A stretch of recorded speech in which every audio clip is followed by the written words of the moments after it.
Welcome to the Science of Fiction HFY Galaxy Tales. Don't forget to like, subscribe, and tap the notification bell so you never miss a new story from HFY Galaxy Tales, where humanity always finds a way. The cabin visitor. The snow outside was thick, silent, and endless. Jack sat alone in his mountain cabin, sipping warm tea by the fire. He had lived here for years, far away from cities, people, and noise. Up here, the air was clean, the world was quiet, and no one bothered him. But that night, something changed. A soft sound echoed through the cabin, a creak, then another. Jack stood up slowly, his hand reaching for the axe hanging by the wall. He moved toward the sound, careful, silent, alert. He expected a wolf, or maybe a bear drawn by the warmth, but when he peeked behind the woodpile in his kitchen, he froze. Curled up in a tight ball was someone or something not human, a woman, young and trembling. With glowing blue skin and tangled silver hair, she wore torn cloth, barely enough to cover her arms bruised and her feet bleeding. Her eyes were large, silver, and full of fear. Jack blinked in shock, not moving. The alien girl looked up, locking eyes with him, and whispered, "Please," then she collapsed, her body going limp on the cold wooden floor. Without thinking, Jack dropped the axe and ran forward. He wrapped her in 2 blankets and carried her to the couch by the fire. Her skin was ice cold, her breath shallow, her hands trembling. He set a hot cloth on her forehead, placed water by her side, and sat down, watching her carefully. Hours passed, and finally, she stirred, her eyes opened wide, and in a flash, she rolled off the couch, crawling away like a scared animal. Hey, Jack said gently, raising both hands. "It's okay." She pressed herself into the corner, breathing hard, eyes darting between the door and him. Jack stepped back slowly, then placed a plate of food on the floor and sat far away. "I won't touch you," he said softly. "You're safe here." She didn't answer, but her eyes stayed on the food. After a while, she crawled forward, picked up the plate with shaking hands, and ate quickly. Jack stayed quiet, letting her finish. Later, he pulled on his coat and boots, grabbed a spare blanket, and opened the cabin door. Cold wind rushed in as snowflakes danced across the floor. He looked back at her and said, "You can sleep here, I'll go outside." She watched him closely, confused, unsure what to believe. Jack stepped out into the cold night and shut the door behind him. The wind howled around him, and snow hit his face like sand. He sat on the porch, shivering, watching the stars above the trees. Inside the cabin, the girl crept toward the window, pulled back the curtain, and saw him. He sat still, not looking at her, not trying to come back inside. She didn't understand this human. All her life, she had been hunted, used, chased, and hurt, but this one didn't yell, didn't grab her, didn't lie. He gave her his fire, his food, and his home, and now he gave her the only warm place on the mountain. She watched him for a long time, her small hand pressed to the glass. By morning, the snow had thickened, but Jack was still there. Frozen beard, tired eyes, arms wrapped around himself, but alive. The door creaked open slowly, and he turned his head. The alien girl stood in the doorway, wearing one of his coats, too big for her. She walked forward, her steps quiet, and stood in front of him. "You didn't hurt me," she said in a soft, broken voice. Jack smiled weakly and nodded. "Didn't plan to." She looked at him for a long moment, then reached out and touched his hand. Her skin was warm now, and her eyes weren't afraid anymore. "My name is Karel," she whispered. Jack gave a small nod.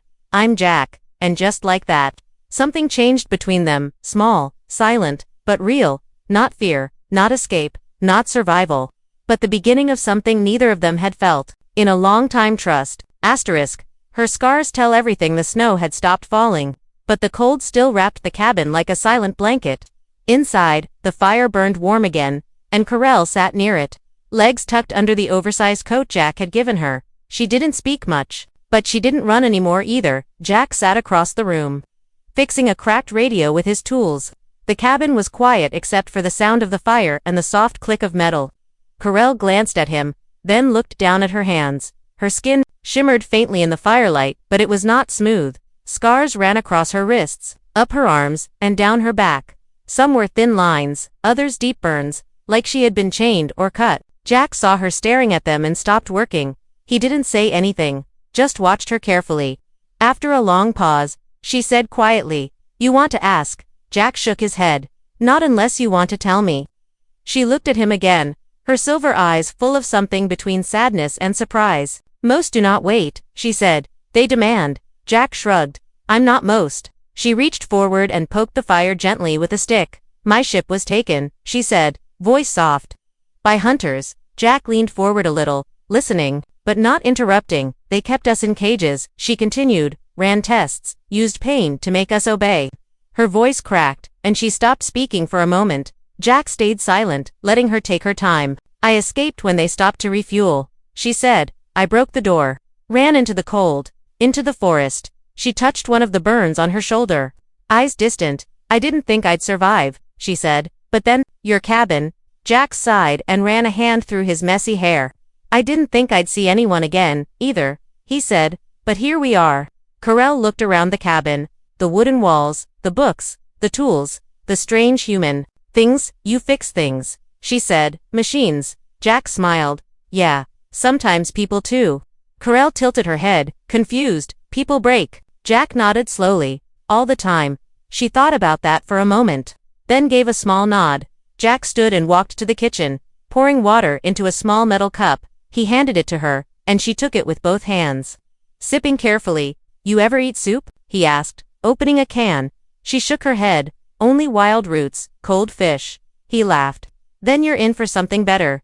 He boiled the soup, added a pinch of herbs, and handed her a warm bowl. Carell stared at it, then tasted it slowly, her face changing from suspicion to quiet joy. Good, she whispered, finishing the whole thing quickly.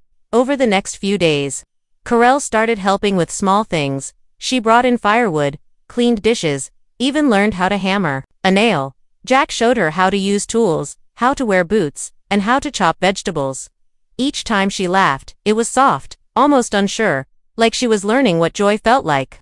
One evening, Jack handed her a new coat, one that actually fit. She held it gently, smiling at the soft fabric. No chains, she whispered. No pain. Jack nodded. Only warmth. Later that night, while they sat by the fire, the radio Jack had been fixing sparked to life. A strange voice came through, garbled, low, mechanical. Carell froze, eyes wide. That's a scan signal, she said, voice shaking. Hunters. Jack stood up fast, checking the window. A red light blinked in the sky low. Circling, searching. They found me, Carell whispered, stepping back. I have to run. Jack grabbed his jacket and opened a secret hatch under the floor. You're not running alone, he said. I've got a backup plan. Carell looked at him, fear in her voice. They will hurt you too. Jack picked up his old hunting rifle and gave her a calm look. Then they'll have to try, he said, and with that, they stepped out into the night together, ready for whatever came next. Asterisk. Fire in the snow. The snow was falling again, heavier than before. Jack and Carell stood just outside the cabin, the night sky above them glowing red. A small ship hovered in the distance, its lights sweeping the forest like search eyes. Carell pulled the coat tighter around her, her breath fogging in the cold. They're close, she whispered. Too close. Jack checked his rifle, calm but focused.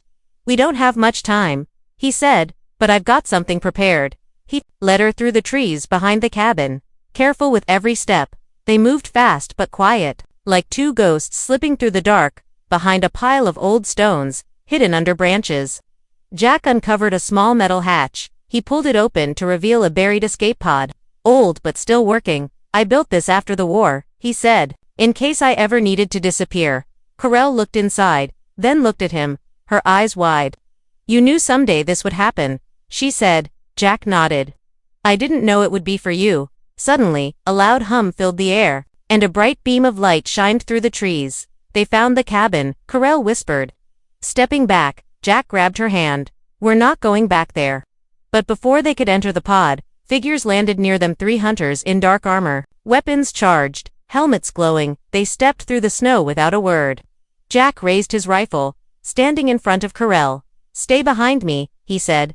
The lead hunter spoke, his voice deep and cold. She belongs to us, he said. Step aside. Taryn. Jack didn't move. You'll have to go through me. The hunter raised his weapon, but before he could fire, a piercing sound cut through the air. Carell screamed, not in fear, but in power. Her voice turned into a frequency, high and deep, shaking the ground. The hunters staggered, clutching their heads, their helmets sparking. The snow swirled around. them as their tech shorted out, one of them falling to his knees. Jack pulled Corell into the pod and slammed the hatch shut. "Hold on," he said, starting the engine. The old pod roared to life, dust and snow blasting outward as it lifted. Off the ground, the hunters tried to aim, but their weapons fizzled. Still jammed from the sonic blast, the pod shot into the sky, climbing fast, punching through the clouds. Inside, Corell sat against the wall, eyes closed, breathing heavy. Jack looked at her, concern on his face. "You okay?" he asked. She opened her eyes slowly and nodded. "I used too much," she said, "but I had to." Jack reached out and held her hand gently. "You saved me too, you know," he said. "That was incredible." She gave a weak smile. "You were the first to show me kindness," she said. "I didn't want to lose that." Jack checked the nav screen. "Setting coordinates for a safe zone near human colonies. We'll find somewhere safe," he said. "No more hiding, no more running." Corell leaned her head on his shoulder. The hum of the pod steady around them.